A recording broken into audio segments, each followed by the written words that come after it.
আপনি আমাকে ডেকেছেন শাহেনশাহ?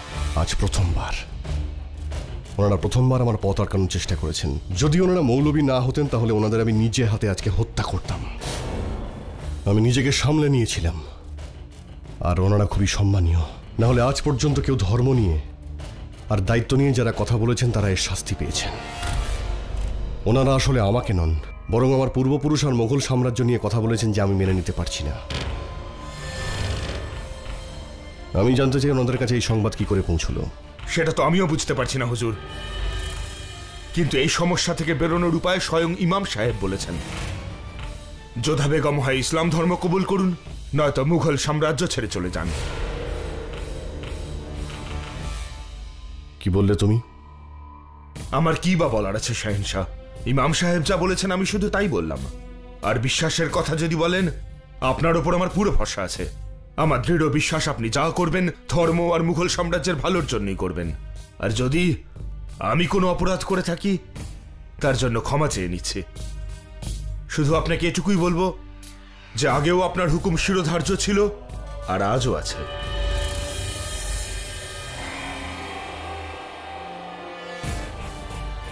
আজগা সাহেব, এই দুটো বিষয় আলাদা হলেও একে অপরের সঙ্গে সম্পর্কিত। ওনাদের ইচ্ছের কথা তো আমি জানলাম, কিন্তু আমি এটা জানতে চাই এই সংবাদ ওনাদের কাছে কি করে পৌঁছলো। আপনি খোঁজ নিয়ে দেখুন এই ষড়যন্ত্র কে করেছে। যেটা করেছে তার উদ্দেশ্য ভালো নয়, সে ষড়যন্ত্রকারী। যে কোনো উপায়ে আপনার সামনে তাকে হাজির করবই। এবার তো আমিও কিছু করিনি, আর মিজানও এ ব্যাপারে কিছুই জানেন না। তাহলে জালালের এই নতুন সূত্র আবার কোথা থেকে এলো? আমের পর্যন্ত তো সবকিছু ঠিক ছিল মতি, কিন্তু এখানে আসতে আসতে জানি না কি হলো। আমাকে শাহেনশাহর সাথে এক রাত থাকতে হলো, আর এখন ধর্ম পরিবর্তন করতে হবে। আমি তো বুঝতেই পারছি না যে আমার সঙ্গে এসব কি হচ্ছে।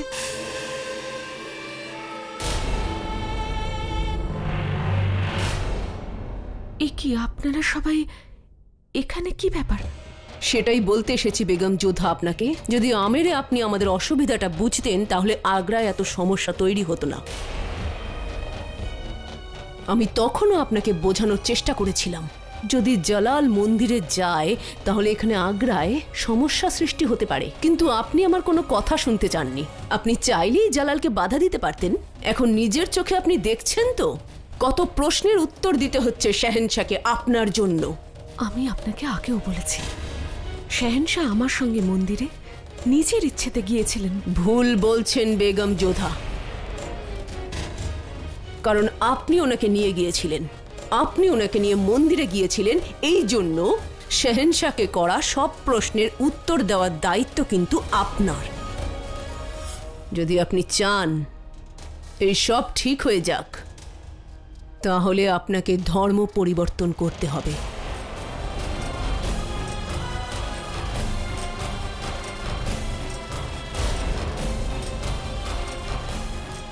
কিন্তু কেন?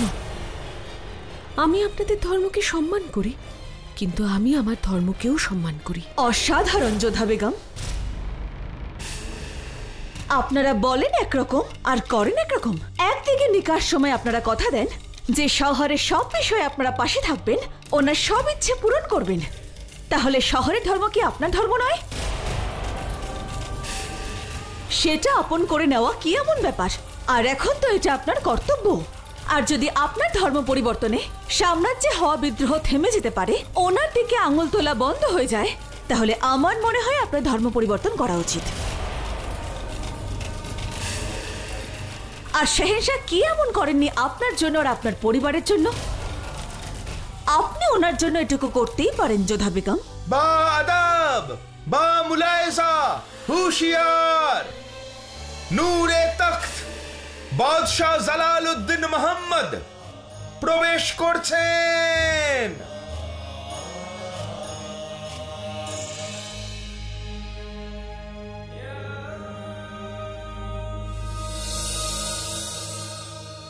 আপনারা সবাই এখানে? আমরা এখানে যোধা বেগমকে বোঝাতে এসেছি যে বিষয়টা না বাড়িয়ে সমাধান করে নিতে। আর যতক্ষণ মৌলভী সাহেব এখানে আসছেন ততক্ষণ যেন যোধা বেগম নিজের ধর্ম পরিবর্তন করতে প্রস্তুত হয়ে যান। না, এমন কিছুই হবে না রোকেয়া বেগম।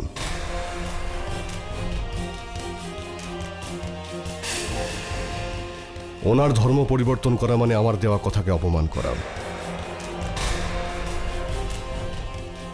ওনাকে আমি শাদীর সময় কথা দিয়েছিলাম যে উনি স্বাধীনভাবে ওনার ধর্ম পালন করতে পারবেন।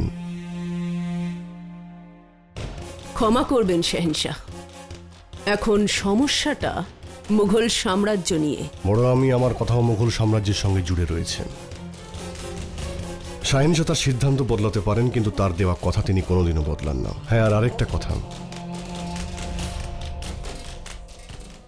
উনি আমাকে ওই মন্দিরে নিয়ে যাননি, আমি নিজের ইচ্ছেতেই ওখানে গিয়েছিলাম।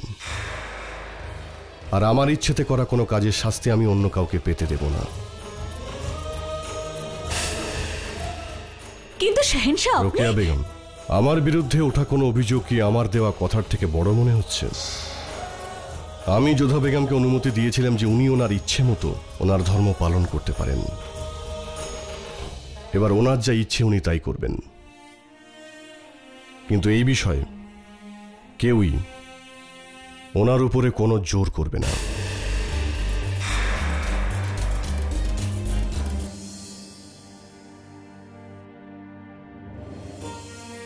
আমি আম্মি জানের সঙ্গে কথা বলতে চাই।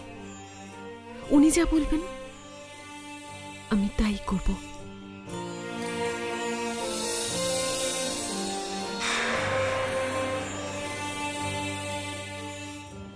যোধা বেগম এটা বলতে চান যে আপনি যেটা বলবেন উনি সেটা মেনে নেবেন। ওনাকে বলুন যেন ইসলাম কবুল করেন। আম্মি জান, আপনার একটা সিদ্ধান্ত শাহেনশাহকে বিপদমুক্ত করতে পারে। আর কতক্ষণই বা লাগবে? শুধু কলমা পড়ে ইসলামকে কবুল করলেই তো হয়। ওনার জীবনের কোনো পরিবর্তন আসবে না, কিন্তু শাহেনশাহ ওনার উপর দোষারোপ করা বন্ধ হয়ে যাবে। আর কোনো কথা নয় রোকেয়া বেগম।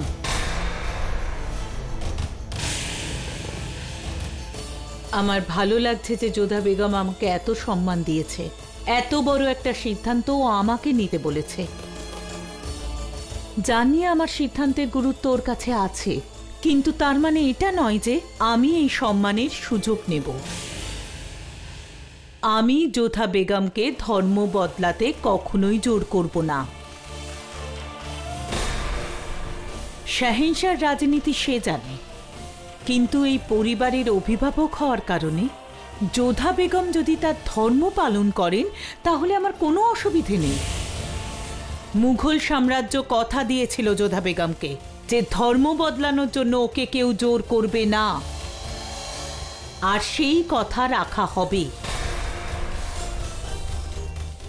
যোধা বেগমকে কেউ ধর্ম পরিবর্তন করতে জোর করবে না, এটা আমার সিদ্ধান্ত।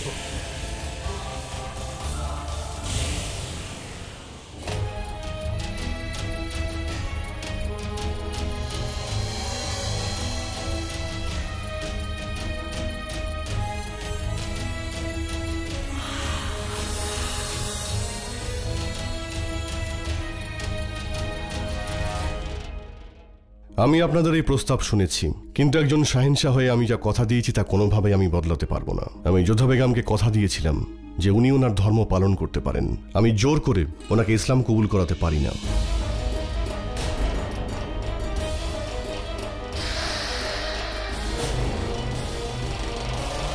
এটা তখনই সম্ভব হবে যদি উনি স্বইচ্ছায় গ্রহণ করেন। আমি আপনাদের বিরুদ্ধেও যেতে পারবো না, আর আমার কথাও বদলাতে পারবো না। এসবের পরেও যদি আপনারা আমাকে এই সিংহাসন ছাড়তে বলেন, তাহলে আমার পরে আমি এই সিংহাসন রহিমকে দিতে চাই।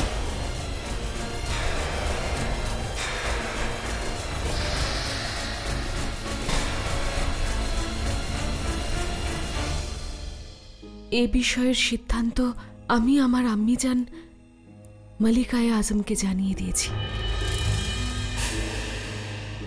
উনি যা সিদ্ধান্ত নেবেন আমি তাই মেনে নেব।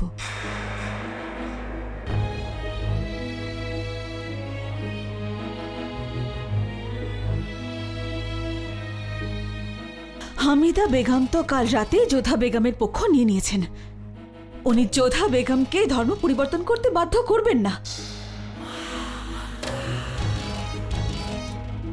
ধর্ম পরিবর্তনের সিদ্ধান্ত যোধা বেগম আমাকে সঁপেছিল, আর আমার সিদ্ধান্ত এই যে আমাদের পরিবারের যোধা বেগম ইসলাম কবুল করবে।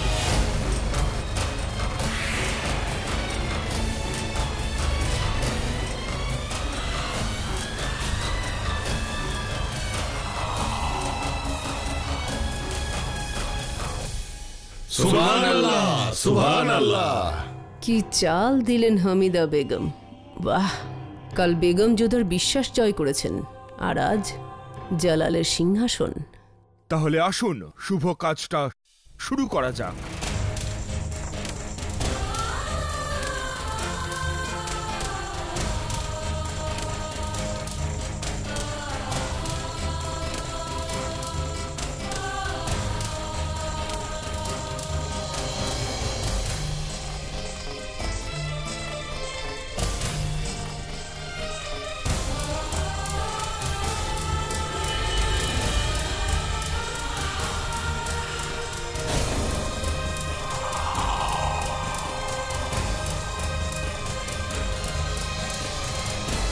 হুশিয়ার!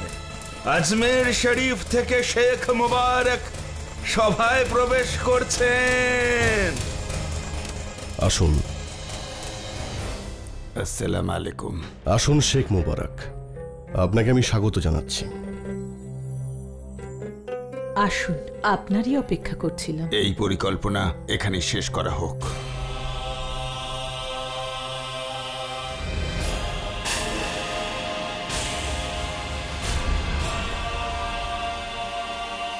কিন্তু কেন? ধর্মকে সম্মান করা আমাদের প্রত্যেকের কর্তব্য।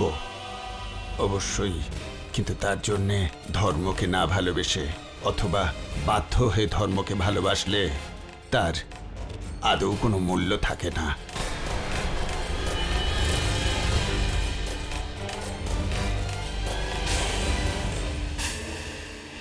শেখ সাহেব আউলিয়া আলা স্বয়ং সেলিম চিস্তি শাহেনশাহ নামে একটি বার্তা পাঠিয়েছেন।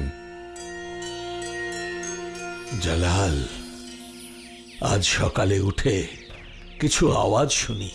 আমার দৃষ্টি সেই মুহূর্তে আকাশের দিকে নিবদ্ধ হয়, আর আকাশে উড়ন্ত পাখিদের দিকে আমি অনুভব করি যে কত ভাগ্যবান এই পাখিরা।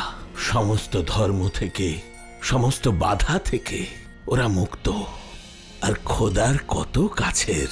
আর খোদা, উনি যখন ওদের আওয়াজ বোঝেন, তো তার থেকে কালমার মন্ত্রের তফাৎ কোথায়? জালাল, আমার মনে হয় যে তোমার আজমের শরীফের মতো একটি ধর্মস্থান তৈরি করা উচিত, যেখানে ভালোবাসা শ্বাস নিতে পারবে, রাজনৈতিক আর ধর্মীয় বাধা কাটিয়ে। যেদিন তুমি ভালোবাসা বুঝতে পারবে, সেই দিন তুমি খোদার কৃপা পাবে। আশা করছি আমার কথা তুমি বুঝতে পারছো। আর এটা আমার কোনো স্বপ্ন নয়, এটা হলো সেই বার্তা যেটা ওপরওয়ালা আমায় দিয়েছেন, আর আমি সেটা তোমায় পৌঁছে দিলাম।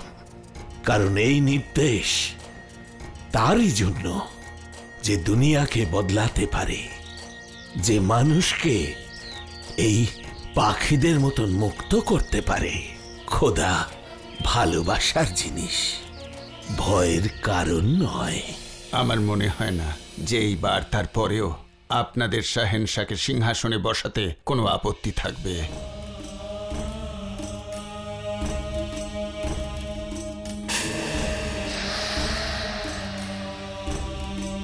আর এই মুহূর্তে পুরো হিন্দুস্তানে সবচেয়ে বিদ্বান ধর্মের মূলনীতি ওনার থেকে কেউ বেশি ভালো জানে না। আর যখন ওনারই শাহেনশাহর সিদ্ধান্তের ওপর পূর্ণ বিশ্বাস আছে, তখন শাহেনশাহকে নিয়ে প্রশ্ন করার আমি বা আপনারা কে বলুন তো?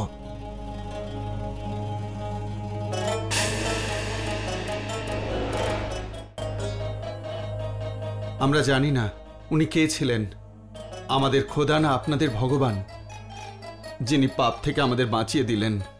সত্যি কোনো কিছু ভালো না বেশে গ্রহণ করা পাপেরই শামিল। সেলিম চিস্তির আদেশের বিরুদ্ধে আমরা যেতে পারি না।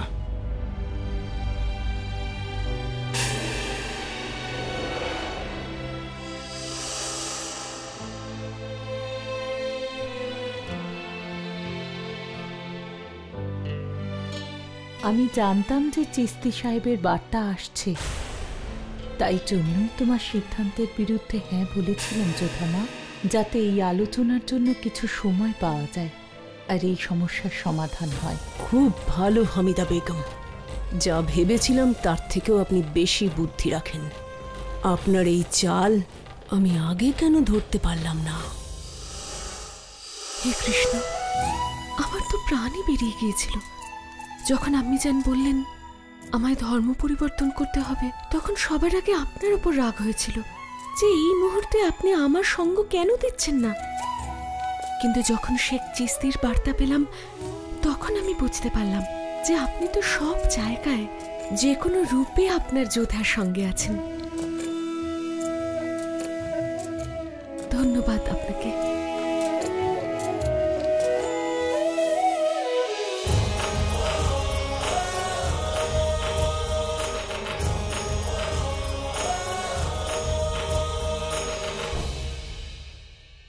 আপনি এখানে? দেখুন, আসলে আমি যদি আপনার মনে হয় আমার ধর্মের বিষয়ে হস্তক্ষেপ না করায় আপনি আপনার কথা রেখেছেন, তার জন্য আপনাকে আমি ধন্যবাদ জানাবো, তাহলে ভুল করছেন। কারণ আপনি আপনার একটা কথা রাখেননি। তাঁবুতে আপনি রাত্রে যা করেছেন, আপনি কি কাল রাতে আমার সাথে? যোধা বেগম, আপনি অসুস্থ ছিলেন, তাই বাধ্য হয়ে আমাকে এই কাজ করতে হয়েছে। সেটা আমি ভুলিনি। হ্যাঁ, মনে আছে আমার। সেই রাতে আমায় কালো কাপড় খুঁজতে খুব কষ্ট করতে হয়েছিল। কালো কাপড়? হ্যাঁ, আপনার শরীর ঠান্ডা হয়ে গিয়েছিল। খজাসেরা বলেছিলেন আপনার জ্ঞান ফেরানোর জন্য আপনার শরীর গরম রাখতে হবে, আর এই দায়িত্ব উনি আমার উপর দিয়ে গিয়েছিলেন। কিন্তু এই শহর আপনাকে কথা দিয়েছিল, সেই জন্য আমার কালো কাপড়ের কথা মাথায় আসে। যদি কালো কাপড় শরীরে জড়ানো হয় তাহলে তা শরীর গরম রাখে, আর আমি সেই জন্যেই কালো কাপড় দিয়ে আপনার শরীর ঢেকে দিই। তার মানে হলো সেদিন রাতে আপনি আমার সাথে?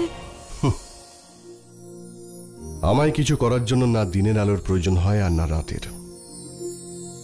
আর আমি আপনাকে কথা দিয়েছিলাম, একজন শাহেনশাহ তার কথা কোনোদিনও বদলান না, আর আপনি এর প্রমাণ নিশ্চয়ই অনেকবার পেয়েছেন। এই কথাটা আপনি আগে কেন বলেননি? কারণ আমি কিছু বলার আগেই আপনি অনেক কিছু ভেবে নিয়েছিলেন যোধা বেগম। এইসব কথা শুনে আপনার নিশ্চয়ই খুবই কষ্ট হয়েছে, তাই না? তাহলে এখন কেন বলছেন? কারণ সত্যিটা না শুনলে আপনি যে আরো কষ্ট পাবেন। একজন শাহেনশাহকে কেউ প্রশ্ন করতে পারে না, তাই ভাবলাম যে আপনাকে একটু শাস্তি দিই। কিন্তু আমার মনে হলো যে আপনি সত্যিটা না জেনে খুবই কষ্ট পাচ্ছেন, সেই জন্য সত্যিটা বলতে আমি আপনার কাছে এলাম। আমি এতটাও খারাপ নই যোধা বেগম যে নিজের বেগমকে আমি এতটা কষ্ট দেব।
আমি ঘোর সওয়ারির হাতে তোমার জন্য বার্তা পাঠিয়েছিলাম যে এখানে মৌলভী সাহেবরা তোমার বিরুদ্ধে হয়ে গেছেন। আচ্ছা, কিন্তু আমি তো পাইনি। তুমি জানো না যে আমি কতটা চিন্তায় পড়ে গিয়েছিলাম। আমি শুনলাম নাকি হাওয়াইকে খেপিয়ে তুলে তোমাকে মারার চেষ্টা করা হয়েছিল। হাওয়াই আমার বিশ্বস্ত রোকেয়া, ওকে আমি সামলে নিয়েছি। দেখো, আমি তো সম্পূর্ণ সুস্থ। কোথায় সুস্থ তুমি? শুনলাম নাকি আমের থেকে ফেরার সময় একটা ঝড় এসেছিল যেটা তোমাকে আর যোধা বেগমকে উড়িয়ে নিয়ে গিয়েছিল। এই কথা তুমি জানলে কি করে? অনেকে ছিল সেখানে, কিন্তু এই ঘটনার ব্যাপারে তো কেউই জানে না। জালাল, আমি বেগমে খাস আর শাহেনশাহর সব খাস ব্যাপারের খবর থাকে আমার কাছে। মানে তুমি আমার উপরে নজর রাখছিলে? কি করব, বন্ধু হওয়ার পাশাপাশি তোমার বেগমও যে আমি।